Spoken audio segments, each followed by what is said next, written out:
সিনজলের মানুষগুলো মরে গেছে। আসসালামু আলাইকুম এভরিওয়ান, কি অবস্থা সবার, কেমন আছেন? শাকির আল্লাহর রহমতে অনেক অনেক ভালো আছেন। দেখছো আমিও আপনাদের দোয়ার বরকতে আমিও অনেক ভালো আছি। আর আশা করি আজকে এই ভিডিওটা সবাই দেখবেন।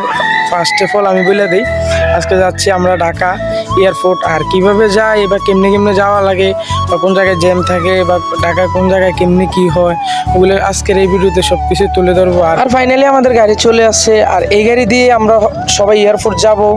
আর এই গাড়িতে মূলত আমাদের একটা বড় ভাই ফ্রেন্ড সার্কেলের মতনই। আর যত নিজস্ব গাড়ি অবশ্যই ঘুরবো, অনেক জায়গায় ঘুরবো ফিরবো, আর এই গাড়ি দিয়ে যাব। আর অবশেষে আমরা গাড়িতে উঠে ফেলছি, আর ওঠার পর এখন এয়ারপোর্ট যাওয়ার পালা। যত এই গাড়িতে পাঙ্খা আছে, রিল্যাক্সে শুনতে শুনতে চলে যাবো এয়ারপোর্ট।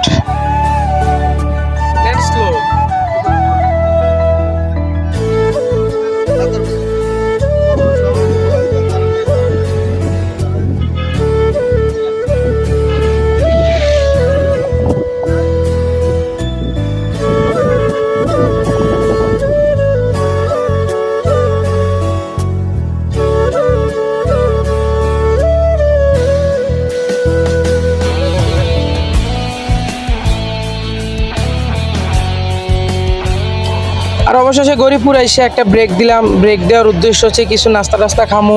তারপর এই জায়গায় আমাদের একটা চাচা আছে, যার কিনে নিজস্ব দোকান, এই দোকানটা। আর অবশ্যই চাচাকে যে যে চিনেন অবশ্যই কমেন্টে বলে যাবেন।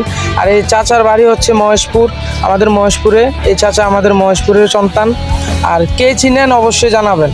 আর এদিক দিয়ে তিনটা মহিলা ছিল, যার কারণে বাইরে তো বিদেশ চলে যায়, তার কারণে একটু সাহায্য করলো আর কি। আর এটা হচ্ছে আপনার মেঘনা নদী, অবশ্যই অনেক সুন্দর। মেঘনাতে কে কে আসছেন এবং কি মেঘনা নদীর পার কে কে ঘুরছেন অবশ্যই কমেন্টে বলে দেবেন। এই মুহূর্তে দাঁড়াইছি হাইওয়ে রোড, অনেক খিদা লাগিয়ে গেছে, যার কারণে কিছু খাইতে হইব। আর ছোট্ট একটা হোটেল পাইছি, যার কারণে হোটেলে বইয়া কিছু খামু। আর অনেক খিদা লাগছে, যার কারণে হোটেলে আওয়ার উদ্দেশ্য হয়েছে আমাদের ভাই যেহেতু চলে যাইব বিদেশ। আর ভাই বলছে যে আমরা আর কোনদিন একসাথে দেখা হয় না হয়, একসাথে মিলেমিশে সবাই খাওয়া দাওয়া খাই।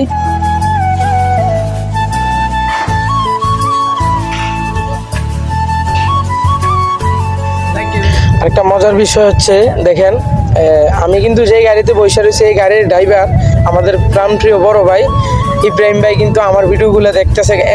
এক হাতে গাড়ি চালাইতেছে, আরেক হাতে কিন্তু আমার ভিডিওগুলো দেখতেছে, কিন্তু অবশ্যই আমাকে বলে না যে আমার ভিডিওগুলো দেখে। যাক আর বেশি কথা কই না, আর সামনেতে আরেকটা ভয়ঙ্কর কিছু আছে, যার কারণে একটু দেখাইতে হইব। আর এদিক দিয়ে দেখেন আজকে রোডের একদমই পরিবেশ ভালো না, কারণ অবশ্যই অনেকগুলো অ্যাক্সিডেন্ট হয়েছে আমি নিজের চোখে দেখা।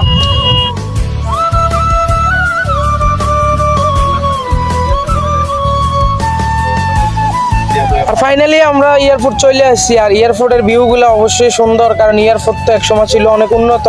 আর যার কারণে বাংলাদেশে একটু ভেজাল হয়েছিল, ঝামেলার কারণে এয়ারপোর্টের যে সৌন্দর্যগুলো অবশ্যই ভাঙচুর হয়েছে, যার কারণে সুন্দর লাগে না এয়ারপোর্টটা এখন। তারপরেও আগের থেকে অনেক সুন্দর, আশা করি। আগে তো আইসি অনেক আগে, আর এখন তো আপডেট হয়ে গেছে, যার কারণে এয়ারপোর্টটা আরো সুন্দর লাগে। আর এখন আরো উন্নতি হবে এয়ারপোর্ট, যত দেশ আমাদের মতন ছাত্রদের হাতে।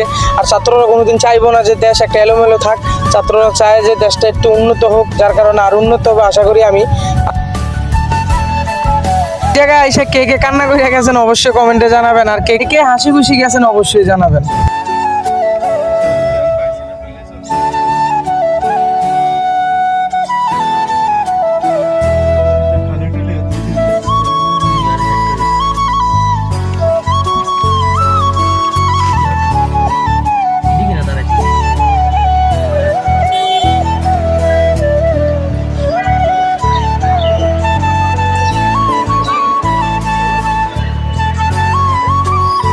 আর ফাইনালি বড় ভাইকে বিদায় দিয়ে মনটা একেবারে খারাপ ছিল, যার কারণে আপনার কথা ভাষা মুখ দিয়ে আসতেছে না। আর ভাইকে বিদায় দেওয়ার পর আমার মনটা একেবারে ছোট হয়ে গেছে, যার কারণে আমি আর কোনো ভিডিও করতে পারি নাই।